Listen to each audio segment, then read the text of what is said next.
दोस्तों इस वीडियो में कुछ टिप्स देने जा रहा हूँ अगर आपको एक सक्सेसफुल एक्सपोर्टर बनना है। ये खुद का मैं पर्सनल एक्सपीरियंस इसमें आपके साथ शेयर कर रहा हूँ। देखिए, समझिए, जानिए, एक्सपोर्ट बिल्कुल आसान है, लेकिन ये टिप्स आपको एक्सपोर्ट बढ़ाने में, आपके बिजनेस बढ़ाने में बहुत फ़ायदेमंद होगी।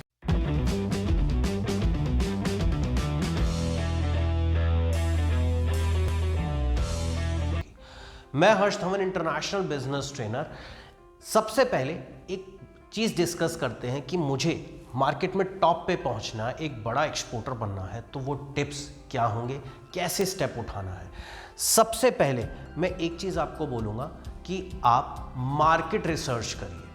पहली चीज़ क्या है, आंख बंद करके एंटर नहीं किया जाता। मार्केट रिसर्च करिए, कौन से प्रोडक्ट में मैं काम कर सकता हूँ, एक बिगिनर के लिए स्पेशली। और प्लस अगर आप ऑलरेडी किसी प्रोडक्ट का ट्रेड कर रहे हैं, बिजनेस कर रहे हैं, तो मार्केट रिसर्च का ये मतलब है कि कौन से देशों में मेरा प्रोडक्ट बिकता है। अब ये भी ज़रूरी नहीं है कि आपने देखा कि सबसे ज़्यादा इस कंट्री में मेरा प्रोडक्ट बिक रहा है, आपने उसी कंट्री को टारगेट कर दिया। तो ये चीज़ ध्यान में रखिए। क्यों मैं ये कह रहा हूँ, हो सकता है उस कंट्री में आपको मार्जिन्स ना मिले, इसीलिए गवर्नमेंट ने एक्सपोर्ट प्रमोशन काउंसिल्स बनाई हुई हैं जो आपकी हेल्प करेंगी मार्केट रिसर्च करने के लिए। तो याद रखिए, सबसे पहले मुझे मार्केट रिसर्च करनी है। अब उसके बाद आते हैं हम नेक्स्ट स्टेज पे। नेक्स्ट स्टेज का मतलब है आपको स्ट्रॉन्ग रिलेशनशिप्स बिल्ड करने हैं, यानी in short build a strong relationships with your buyers and supplier. अब स्ट्रॉन्ग रिलेशनशिप का मतलब ये नहीं होता कि सुबह सुबह आप उठिए और अपने बायर को गुड मॉर्निंग के मैसेज भेज दो।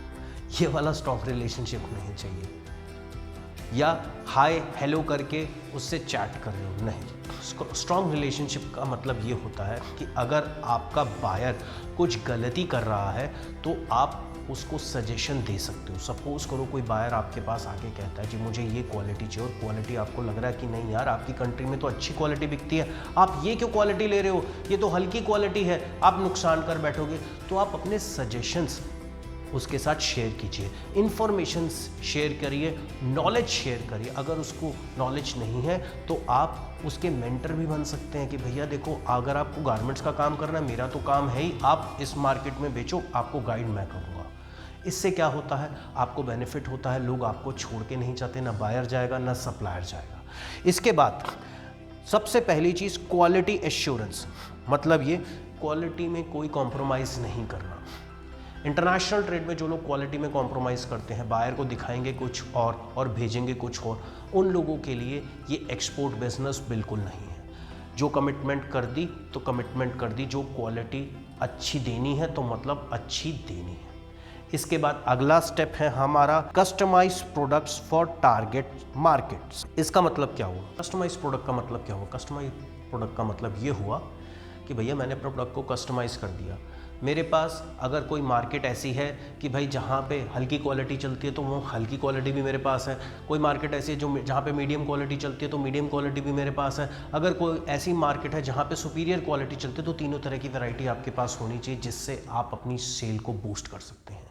इसके बाद अगला स्टेप होता है कॉम्पिटिटिव प्राइसिंग। कॉम्पिटिटिव प्राइसिंग क्या है? ये कॉम्पिटिटिव प्राइसिंग ये है कि मतलब ये नहीं कि मैंने आपको सस्ता ही प्रोडक्ट देना है या अपने कॉम्पिटिटर से लो करके प्रोडक्ट बेचना है, नहीं ना यार, ऐसा नहीं होता। कॉम्पिटिटिव प्राइसिंग का मतलब लोग ये समझते हैं कि भैया सीधा का सीधा उठा के सस्ता माल देने शुरू कर दो, अपना कॉम्पिटिशन है या कोई कॉम्पिटिटर, उसे सस्ता दे दो। नहीं, आप अपनी क्वालिटी सिद्ध करें, उससे क्वालिटी में जीतें, उससे वैरायटी में जीतें, उससे सर्विसेज में जीतें, तभी जीत पाओगे मेरे भाई। ऐसा नहीं है कि बस कोई बोल रहा है और बस वो सही बोल रहा है। तो ये चीज़ समझिए, जो बोल रहे हो उसको करने की भी क्षमता रखो और उसको करके भी दिखाओ अपने बायर को। अगर उसने बोला अच्छी क्वालिटी तो ये ले, अच्छी क्वालिटी ही दूंगा, आंख बंद करके वो आप पे ट्रस्ट करे। अरे ऐसा ट्रस्ट करे कि अगर कल को वो इंस्पेक्शन भी ना कराए तो माल में गलती नहीं निकलनी चाहिए। तो ये ध्यान में रखना।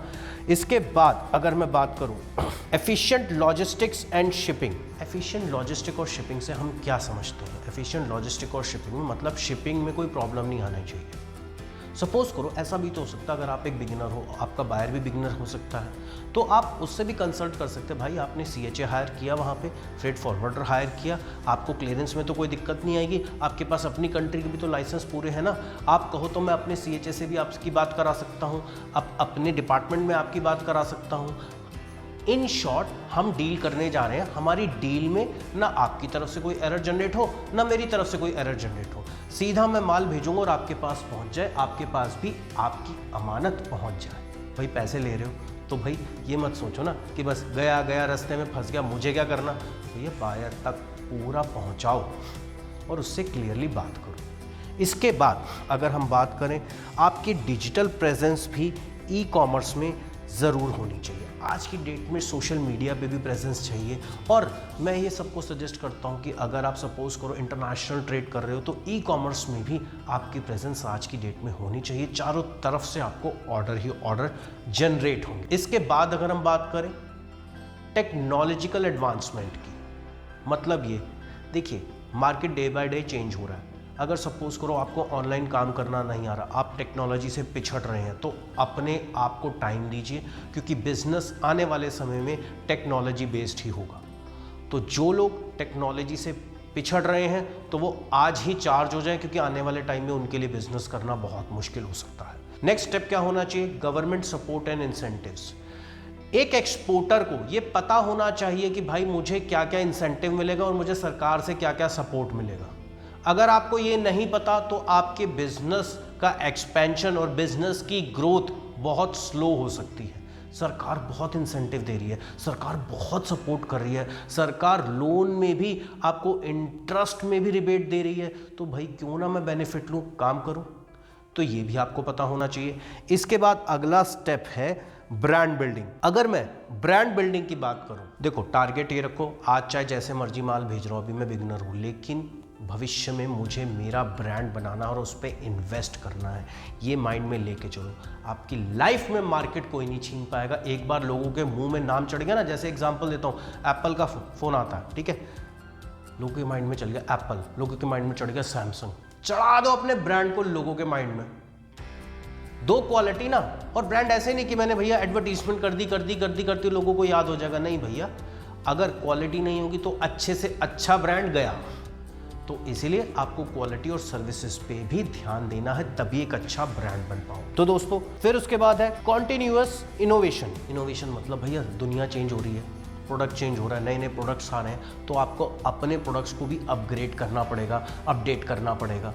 तो ये नहीं कि मैं एक प्रोडक्ट बेच रहा हूँ 20 साल तक यही बिकेगा, नहीं, इसमें भी आपको हर बार एक नई सीढ़ी चढ़नी पड़ेगी। इसके लिए भी तैयार रहिए, और यहाँ पे भी आपका इन्वेस्टमेंट ज़रूर लगेगा। इसके बाद अगर मैं बात करूँ participate in trade shows and exhibitions. सबसे पहली चीज़, एक एक्सपोर्टर और इंपोर्टर की सबसे बड़ी कमी कि वो एग्जीबिशन में नहीं जाता, वो लाइफ में आगे नहीं बढ़ पाएगा अगर वो एग्जीबिशन में पार्टिसिपेट नहीं करेगा आने वाले भविष्य में, या एग्जीबिशन में नहीं जाता। अगर आपकी सिटी में एग्जीबिशन हो रहे हैं तो ज़रूर जाइए, वहाँ पर सबसे अच्छे कॉन्टैक्ट्स बनेंगे आपके। तो ये ध्यान में रखिए, एग्जीबिशन में ज़रूर चाहिए, वहाँ बायर्स भी होते हैं, सेलर्स भी होते हैं, आप भी जाएंगे, आपको सीखने को भी मिलेगा, काम भी मिलेगा। क्यों काम मिलेगा भैया? देखो एक बात बताओ, वर्ल्ड वाइड, नेशनल या इंटरनेशनल की बात करूँ, सारे बायर्स और सेलर एक ही प्लेटफॉर्म पे होते हैं, तो उससे बड़ी अपॉर्चुनिटी कुछ नहीं होती।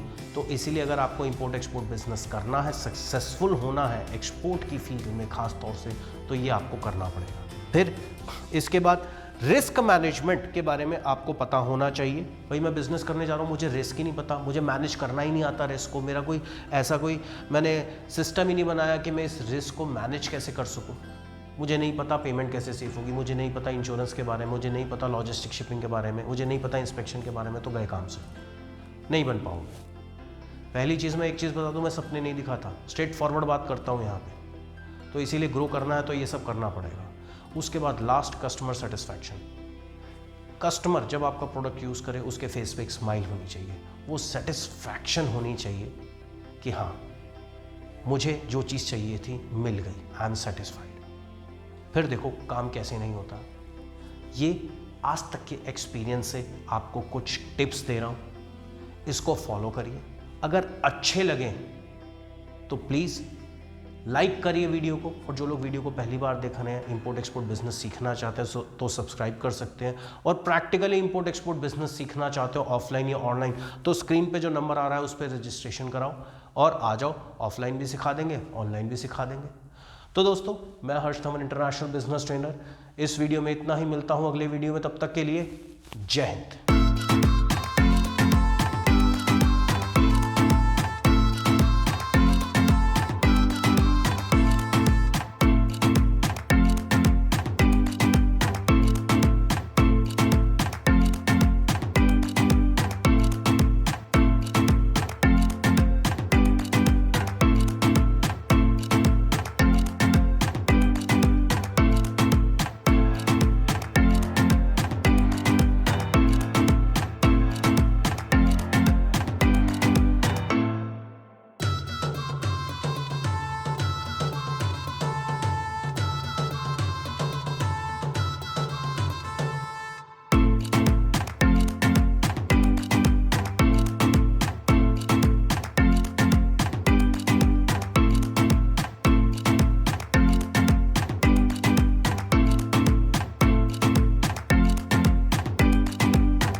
है।